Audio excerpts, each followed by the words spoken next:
ಕೆಲವೊಮ್ಮೆ ಒಂದು ಪರಿಚಿತ ವಾಕ್ಯವು ನಮಗೆ ಬಾಲ್ಯದಿಂದಲೂ ನೆನಪಿರುವಂತಹ ವಾಕ್ಯವಾಗಿರಬಹುದು, ಆದರೆ ನಮ್ಮ ಅಭ್ಯಾಸದಲ್ಲಿ ಅಲ್ಲ. ಕೆಲವೊಂದು ವಾಕ್ಯಗಳು ಇಲ್ಲಿದೆ. ದೇವರು ನನ್ನ ಪ್ರತಿಯೊಂದು ಕೊರತೆಯನ್ನು ನೀಗುವನು, ಯೆಹೋವನು ನನಗೆ ಕುರುಬನು, ದೇವರು ಯಾವುದೇ ಶುಭವನ್ನು ಅನುಗ್ರಹಿಸದೇ ಇದ್ದಾನೆ. ಇಂತಹ ಇನ್ನು ಅನೇಕ ವಾಕ್ಯಗಳುಂಟು. ನಮಗೆ ತಿಳಿದಿದೆ, ಆದರೆ ನಾನು ಅದನ್ನು ನಿಜವಾಗಿ ನಂಬುತ್ತೇನೆಯೇ? ಈ ತಿಂಗಳು ಒಂದು ಪರಿಚಿತ ವಾಕ್ಯವನ್ನು ಧ್ಯಾನ ಮಾಡಲು ಇಷ್ಟಪಡುತ್ತೇನೆ. ಯೆಹೋವನು ನನಗೆ ಕುರುಬನು. ಕೆಲವು ವರ್ಷಗಳ ಹಿಂದೆ ರಿಚರ್ಡ್ ಬರ್ಟನ್ ಎಂಬುವಂಥ ಒಬ್ಬ ಪ್ರಸಿದ್ಧ ನಟನಿಗೆ ತನ್ನ ಬಾಲ್ಯದ ಆಲಯದಲ್ಲಿ ಭವ್ಯವಾದ ಸ್ವಾಗತವನ್ನು ನೀಡಲಾಗ್ತದೆ. ಆ ಆಲಯದ ಆಡಿಟೋರಿಯಂನಲ್ಲಿ ಅವನಿಗೆ ಬಂದ ಭಾಷಣಗಳಿಗೆ ಉತ್ತರಿಸುತ್ತಾ ಅವನಿಂದ ವಿಶೇಷವಾಗಿ ಏನನ್ನಾದರೂ ಕೇಳಬೇಕೋ ಎಂದು ಕೇಳುತ್ತಾನೆ. ಸುಮಾರು 1 ನಿಮಿಷದ ವಿರಾಮದ ನಂತರ ತನ್ನ ಬಾಲ್ಯ ದಿನಗಳಲ್ಲಿ ಭಾನುವಾರ ಶಾಲೆಯಲ್ಲಿ ಬರ್ಟನ್ಗೆ ಕಲಿಸಿಕೊಟ್ಟಂತಹ ಪಾದ್ರಿ ಒಳ್ಳೆ ಕುರುಬನ ಕೀರ್ತನೆಯನ್ನು, ಅಂದರೆ ಕೀರ್ತನೆ 23 ಹೇಳಬಹುದೋ ಎಂದು ಕೇಳುತ್ತಾರೆ. ಈ ಪ್ರಶ್ನೆ ನಟನ ಮುಖದಲ್ಲಿ ಒಂದು ವಿಚಿತ್ರ ನೋಟವನ್ನು ಮೂಡಿಸ್ತದೆ. ಒಂದು ತಕ್ಷಣ ತಡೆದು ಹೀಗೆ ಹೇಳ್ತಾರೆ, ನಾನು ಹೇಳ್ತೇನೆ, ಆದರೆ ಒಂದು ಷರತ್ತು. ನಾನು ಹೇಳಿದ ನಂತರ ನನ್ನ ಬೋಧಕರು, ನನ್ನ ಶಿಕ್ಷಕರು ಆದ ನೀವು ಸಹ ಹೇಳಬೇಕು ಎಂದು. ಅದಕ್ಕೆ ಆ ಪಾದ್ರಿ, ನನಗೆ ವಯಸ್ಸಾಗಿದೆ, ಜೊತೆಗೆ ನಿವೃತ್ತಿಯನ್ನು ಸಹ ಹೊಂದಿದ್ದೇನೆ. ನಿನ್ನ ಹಾಗೆ ನಟನು ನಾನಲ್ಲ, ಆದರೆ ನೀನು ಬಯಸಿದರೆ ನಾನು ಹೇಳ್ತೇನೆ ಎಂದು ಹೇಳಿದರು. ನಟನು ಕೀರ್ತನೆಯನ್ನು ಹೇಳುವುದಕ್ಕೆ ಪ್ರಾರಂಭಿಸುತ್ತಾನೆ. ಅವನ ಧ್ವನಿ ದೃಢವಾಗಿರುತ್ತದೆ. ಪ್ರೇಕ್ಷಕರನ್ನ ಮಂತ್ರಮುಗ್ಧರನ್ನಾಗಿಸಿ ಅವನು ಹೇಳುವುದನ್ನು ಮುಗಿಸಿದಾಗ ಪ್ರೇಕ್ಷಕರು ಜೋರಾದ ಚಪ್ಪಾಳೆಗಳೊಂದಿಗೆ ಅಭಿನಂದಿಸುತ್ತಾರೆ. ಎಲ್ಲರೂ ಸುಮ್ಮನಾದ ನಂತರ ಆ ಪಾದ್ರಿ ತಮ್ಮ ವೀಲ್ಚೇರಿನಿಂದ ಎದ್ದು ಅದೇ ಕೀರ್ತನೆ 23 ಹೇಳಲು ಆರಂಭಿಸುತ್ತಾರೆ. ಧ್ವನಿ ದುರ್ಬಲವಾಗಿರುತ್ತದೆ, ನಡುಗುತ್ತಿರುತ್ತದೆ ಹಾಗೂ ಸ್ವರವು ಸ್ಪಷ್ಟವಾಗಿರುವುದಿಲ್ಲ. ಆದರೆ ಅವರು ಮುಗಿಸುವಾಗ ಆ ಕೋಣೆಯಲ್ಲಿ ಕಣ್ಣೀರಿಲ್ಲದ ಕಣ್ಣುಗಳು ಇರುವುದಿಲ್ಲ.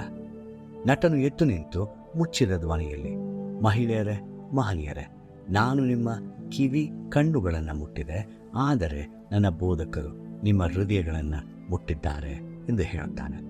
ವ್ಯತ್ಯಾಸ ಇಷ್ಟೇ, ನನಗೆ ಕೀರ್ತನೆ ತಿಳಿದಿದೆ, ಆದರೆ ಅವರು ಅದರಲ್ಲಿರುವಂತಹ ಕುರುಬನನ್ನು ತಿಳಿದಿದ್ದಾರೆ.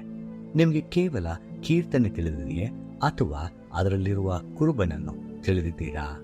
ಈ ಒಂದು ವಾಕ್ಯದಿಂದ ಒಟ್ಟು 3 ವಿಷಯಗಳನ್ನು ಹೇಳಲು ಬಯಸುತ್ತೇನೆ.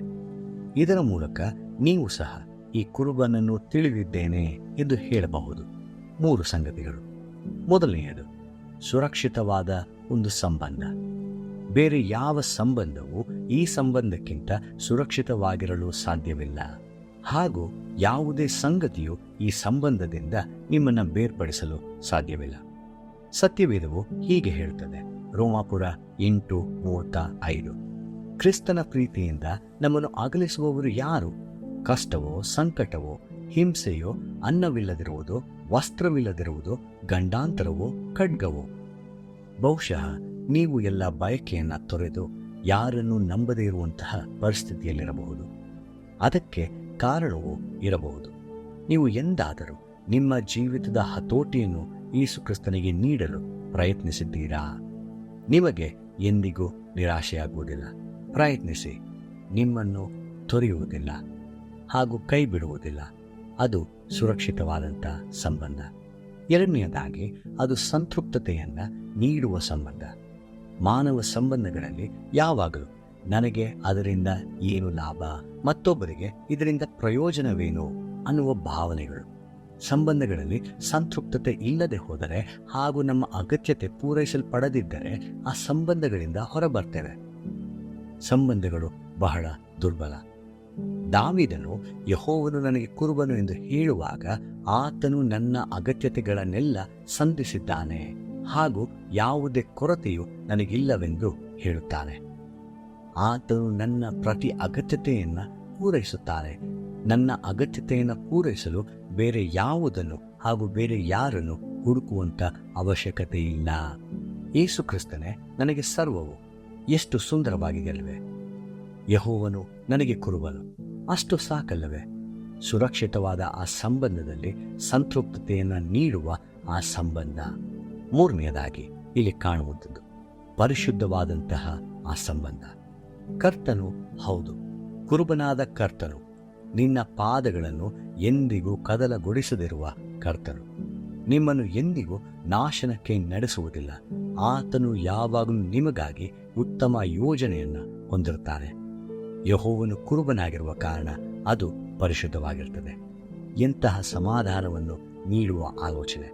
ಬೇರೆ ಎಲ್ಲ ಸಂಬಂಧಗಳು ಅನಿರೀಕ್ಷಿತ, ಆದರೆ ಈ ಸಂಬಂಧವು ಖಂಡಿತವಾಗಿ ಪರಿಶುದ್ಧ, ಸುರಕ್ಷಿತ ಹಾಗೂ ತೃಪ್ತಿಕರ. ಈ ವಾಕ್ಯವನ್ನು ಮತ್ತೊಮ್ಮೆ ನೋಡಿ. ದಾವೀದನು, ಆತನು ನನ್ನ ಕುರುಬನು, ಯೆಹೋವನು ನನಗೆ ಕುರುಬನು ಎಂದು ಹೇಳುತ್ತಾನೆ. ಪೂರ್ತಿ ಜೀವಿತಕ್ಕೆ ಇದು ಅವನ ಹಾಡಾಗಿತ್ತು. ನಿಮ್ಮ ಬಗ್ಗೆ ಏನು? ನಿಮಗೆ ಕೀರ್ತನೆ ಮಾತ್ರ ತಿಳಿದಿದೆಯೇ ಅಥವಾ ಆ ಕುರುಬನನ್ನು ತಿಳಿದಿದ್ದೀರಾ?